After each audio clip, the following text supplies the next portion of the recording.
Hello, I am Andres Mulak. And I'm Ashton Alviga, and we're here to The Lie Detector Test Challenge! Clap it up! Okay. Ako super happy ako with Andres and super comfortable na din kami with each other. Kapag nag-shoot kami, fun lang. Yun lang. Oh. Kami ni Ash already super close and ang dynamic namin is really good and happy ako every time I get to see her sa set.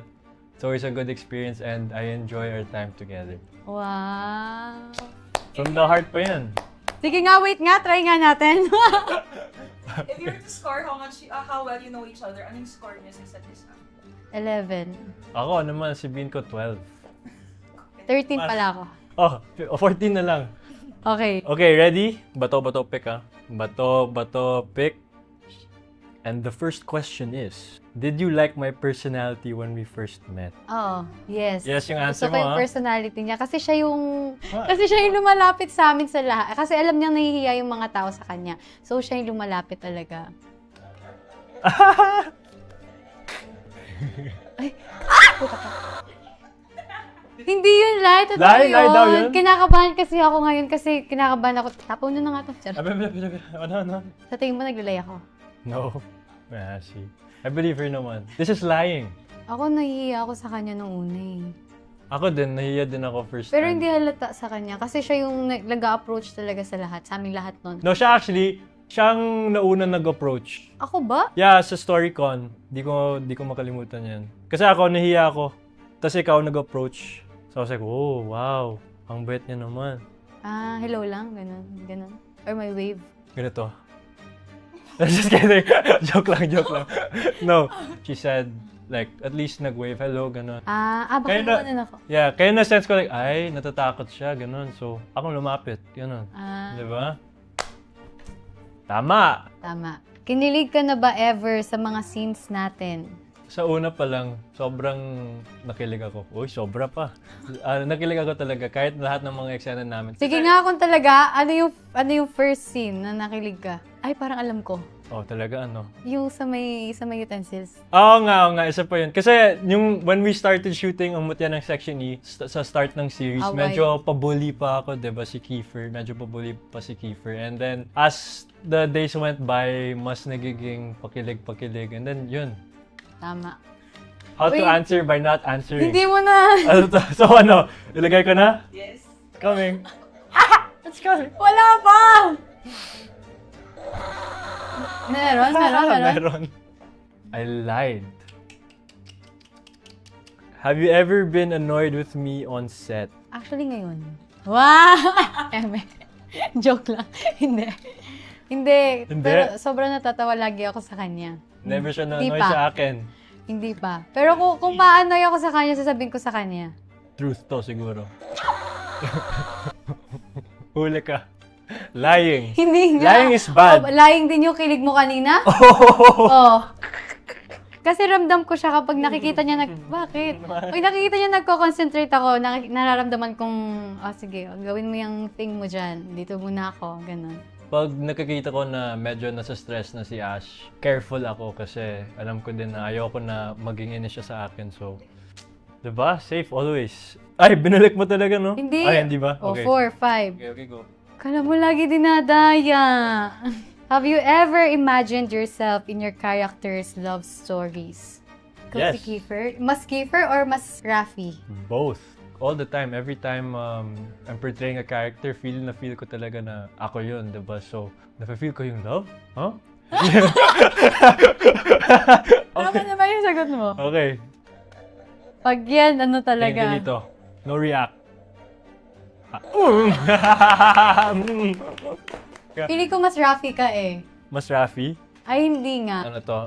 Mas Kiefer ka pala. In a good way. Not the bad part. Hindi yung the bully nice part. parts. The helping and kind part. Mm. Siya naman, Sino ko?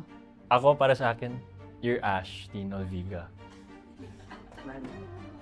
That's better than any character that she's played. Ganda ng banat ko dun. That was so What? nice. Okay, ako na. What's the grammar of this? Amnesia. Kung nagka-amnesia ako bukas. Ikaw? Yeah, ako. Would you make an effort to make me remember you? Oo naman. Papa-billboard ko. Pa-billboard? Lalabas ko yung ipon ko para maalala mo ako. Kinakabahan na ako. So, magpapa-billboard siya talaga. Oh my Bird talaga gosh. ako. Saan mo gusto? New York? Wow!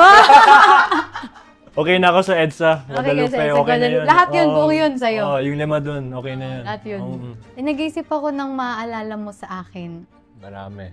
Ikanta mo lang. sa bawat sandali. Duet tayo. Huh? Bawat sandali Hindi ko alam yung lyrics by heart. Kapag magulo na ang mundo, ikaw pa Ashlyn! Ikaw yun! It's you! Tama. Ashtin ano? Okay. Between the two of us, sino ang mas hopeless romantic? Siyempre, hindi ko sasabihin na ako yun. But, I'm gonna say, ako. Tas, tingnan mo. Lie. Sige, tingnan natin. Tingnan mo. Sabihin ko, I'm more of the hopeless romantic. Tas, lie to. Ibig sabihin, I'm not the hopeless romantic. Okay. Sila magde-decide niyan. Comment nyo na lang. Sino sa tingin niya. Would you still be friends with me even if the sun I'm thinking Okay. Would you still be friends with me if hindi tayo nag-commit sa mutya? Feeling ko hindi. Kasi, paano tayo magkakakilala? Magkaiba man tayo ng mga pinupuntahan. Di ba? So you lied. Ang nakakakaba dito yung tunog kasi. So you lied. So Oh, we edi- would edi we would thank be you, Lord. friends. Then we would be Thank friends. you, Lord.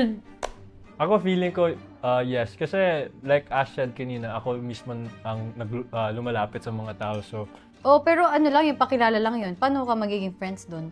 it starts with meeting and then you become friends, 'di ba? 'Di ba? Okay. Would you ever put me as your emergency contact? Nakaset ka na sa emergency call. Oh. Yes, because you reply very fast. Ah, tama. Tama.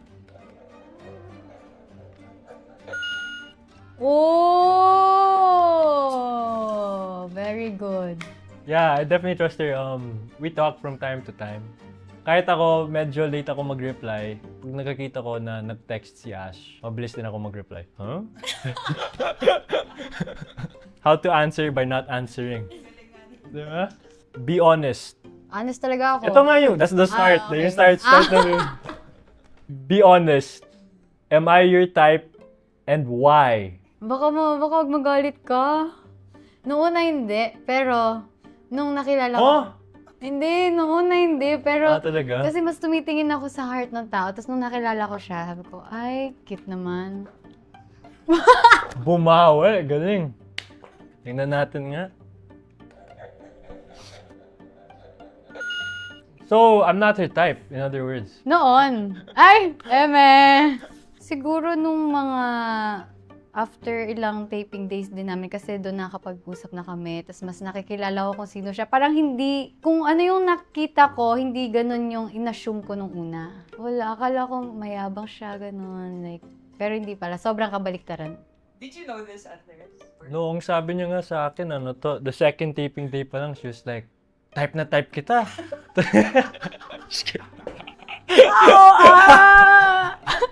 Second day pa lang, ha? Kung papipiliin ka, nagsabay ang release date ng Mutya at ng Minamahal, anong pipiliin mo? Kung sabay, edi both. Titiisin ko talaga. Dapat yung sinasayawan eh. Nakamber... Oh, so I was- sino? Sino? Anong sino? Anong pipiliin mo? Si Rafi or si Kiefer? Both. Hindi nga daw eh. Both. Both. See, good answer. Okay. Good answer. Ask them anything that can be answered with a yes or no. Papo on the spot ko ba to? Sige, lapag mo. Mahal mo ba ako? Oo. Oh! Love ko lahat. Lie. Love kita. Alam mo kung bakit? Alam mo kung bakit? Bakit? Kasi love na love. Wow! Bumawi! Galing. That's impressive. Love na love. Alright, congratulations, Ashton, for finishing the game. Yay! Ang masasabi ko lang ay happy ako na nakilala kita. At blessing ka sa akin. At sabi ko sa kanya yun, siya yung plot twist ko nung 2025. Ay, 2024. Yeah, this is... Sabi ko. Nervous ka. Okay lang. Kakaya kasi yung ganito. Ako naman, sinabi ko na to dati kay Ash. Blessing siya din sa buhay ko. And I'm super grateful for you. You know, dami mong tinuro sa akin. I learned a lot about myself just working with Ash. And syempre yung dynamic namin, you just can't beat it. I think talaga.